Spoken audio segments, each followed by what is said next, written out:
Hello and welcome to another episode of Focus On. I'm Kiamo Mosipili. Developed finance is the invisible glue that connects public and private financing for projects that have a social, economic, and environmental outcome.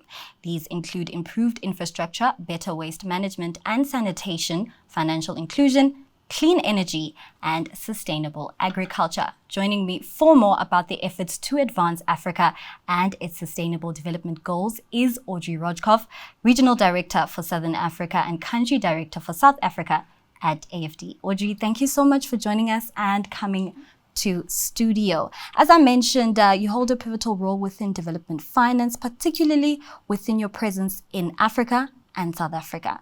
Now, when we look back just well over a month ago in February, you hosted the Finance in Common Summit, where a number of institutional heads, DFIs, multilateral development banks gathered to discuss and advance Africa. Just talking about that, what are some of your takeaways from that event? Yeah. Thank you very much, Kiamo, for the invitation. It's a pleasure to be with you today. We had this Finance in Common Summit in Cape Town in February. The Finance in Common Summit was created back in 2019 and the first summit was in 2020. Since then, we are gathering every year all the public development banks of the world and around them their stakeholders to discuss together the solutions to be put in place to transform the financial system to make sustainable finance the new norm. Quite interesting, as you mentioned, it was quite the turnout and it was hosted in Cape Town, South Africa. I know that you have quite a significant presence. You've been in South Africa for over the past 30 years. Just briefly walk us through some of the highlights as well from your presence here and as well as South Africa's role as the gateway to the rest of the continent. Yeah, you're right. We celebrated our 30th anniversary in November at the Mandela Foundation. And the title of our event was 30 years of AFD with South Africa. And I remember very well when we were preparing the event, someone told me, in English it doesn't sound very good to say 30 years of AFD with South Africa. We should rather say in South Africa. But it was really what we wanted to say, and I insisted in keeping this title because I hope this is the highlight of our time here. We are working with South African partners. As we know that you hold a significant role in supporting some of those efforts of climate finance within South Africa. Just briefly highlight for us some of the latest developments as well in that part. Yeah, so the just energy transition is obviously a South African ambition. What we understood was that it was a project for society to transition from coal to clean energy while leaving no one behind. But we also understood that it was more than leaving no one behind. It was an ambition to take the opportunity of the transition to build a more equitable and sustainable society. So France decided from the very beginning, back in 2021, to be part of the JETP, the Just Energy Transition Partnership, and committed to provide €1 billion of financing channeled through AFD. This is actually when we started our work with the National Treasury and the Presidency. We provided several grants and 2 loans, one in 2022 of €300 million and one in 2024 of €400 million, all designed to support the JET, the Just Energy Transition, from a policy-based perspective. All this financing, and in line with the Finance in Common spirit, were prepared in coordination with the other development partners, and especially with the World Bank and the German KfW. But from AFD, we decided to focus on the just dimensions of the JET because we felt the just dimensions benefited from a lower amount of financing compared to the energy sector. And we felt that we could bring an added value in that dimension because France has a long history in terms of social democracy, in terms of social partnerships. And within AFD, we have developed a great expertise in the area of social protection. Now, Audrey, I like that you've mentioned some of the various plans in place to support South Africa in its just energy transition.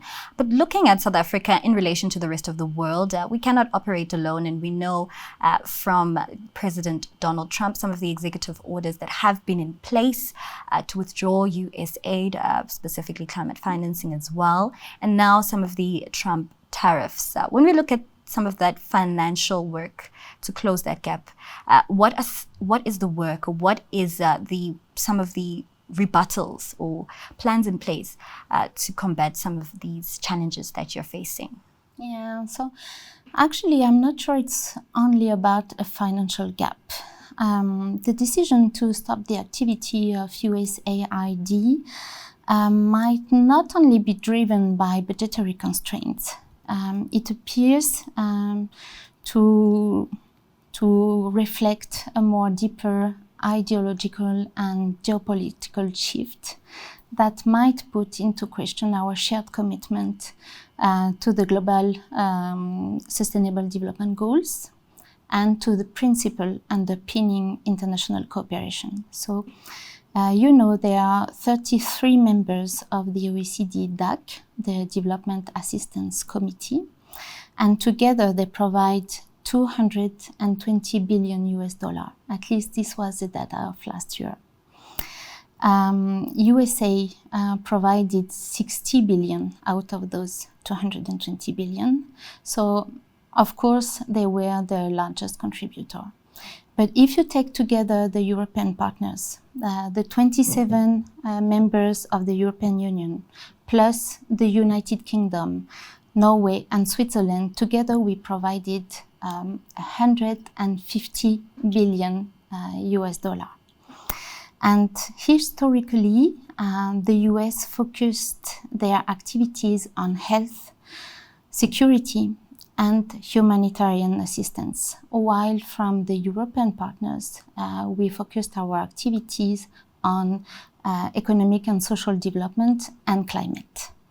So the withdrawal of the US in that sphere is likely to be felt in the area of health and humanitarian expenditures, and probably more likely to be felt in the international institutions like the United Nations and the World Bank, more than in bilateral engagements. Surely, I get the sense that it's still full steam ahead in some of the work that you're doing on the African continent. I also really want to touch on a very critical issue. I know as you're seeking to make inroads in the development of climate finance, an important consideration is still energy access. Over 600 million people on the continent do not have access to electricity. Taking this into consideration, what are some of the inroads to work to increase access to energy across the continent? Yeah, so energy access is one of the top priority at the AFD group.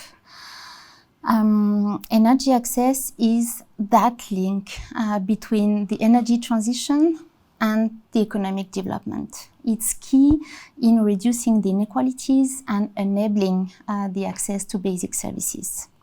So you might remember that we had this 300 Mission Summit in Dar es Salaam in January under the leadership of the World Bank and the African Development Bank. It brought together 30 heads of state and managed to secure financing to connect 300 million people by 2030. France committed 1 billion euros, again, to be channeled through AFD. So it's already a step, as it represents a 50% increase of our annual investment in the energy sector. but still the impact will even be greater if we manage to mobilize the local financial system, in particular the national development banks. So at the FIX in Cape Town, we had a dedicated event on the role of national development banks in promoting the energy access. And we discussed how they could fully play their role, should they have access to concessional resources, to blended finance, should they have a clear mandate and also more technical assistance.